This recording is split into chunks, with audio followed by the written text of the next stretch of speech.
ceux qui disent que les prix ont sensiblement augmenté, que le gouvernement a sensiblement augmenté les prix, c'est un faux débat. Du point de vue économique, si on regarde l'inflation en moyenne annuelle de 2016, elle est autour de 5,5%. Les augmentations qui sont proposées aujourd'hui tournent entre 1 et 5%. Ça veut dire qu'en termes réels, les prix pratiqués, si on tient compte de l'inflation, sont ceux de l'année passée, parce que c'est inférieur à 5,5% de l'inflation. Ça, c'est du point de vue économique. L'autre élément qu'il faut indexer à cela, il ne faut pas seulement voir les impôts et taxes qui ont été augmentés, parce qu'il y a une autre fonction essentielle de l'impôt et taxes, c'est la redistribution. Aujourd'hui, dans la loi budgétaire 2016, il est prévu un impact de plus ou moins 40 milliards pour au moins 90% des fonctionnaires de l'État dans la réforme harmonisation des salaires.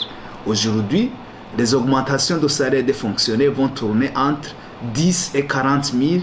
Et là, le licencié, par exemple, qui était à plus ou moins 100 000 en 2014, aujourd'hui, il approche de 200 000 francs. Ça veut dire que même si les prix ont augmenté, de l'autre côté de la redistribution, il y a un impact sur les fonctionnaires qui vont améliorer leurs conditions salariales. Sur la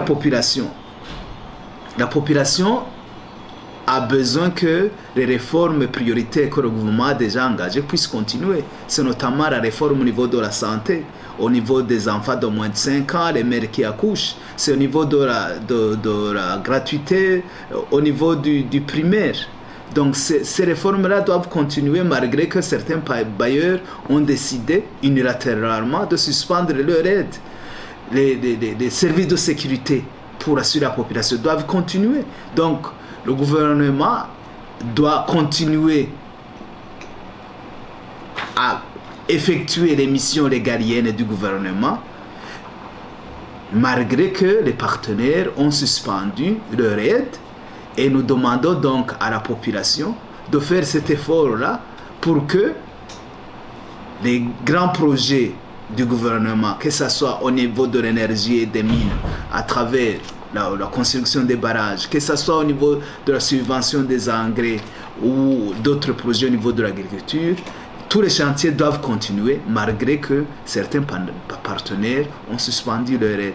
Nous demandons donc à la population de comprendre et de faire cet effort parce que le Burundi, nous devons arriver à un niveau où nous devons prendre en main notre destinée. Et prendre en main notre destinée suppose un civisme fiscal où chacun doit contribuer pour que le pays se développe.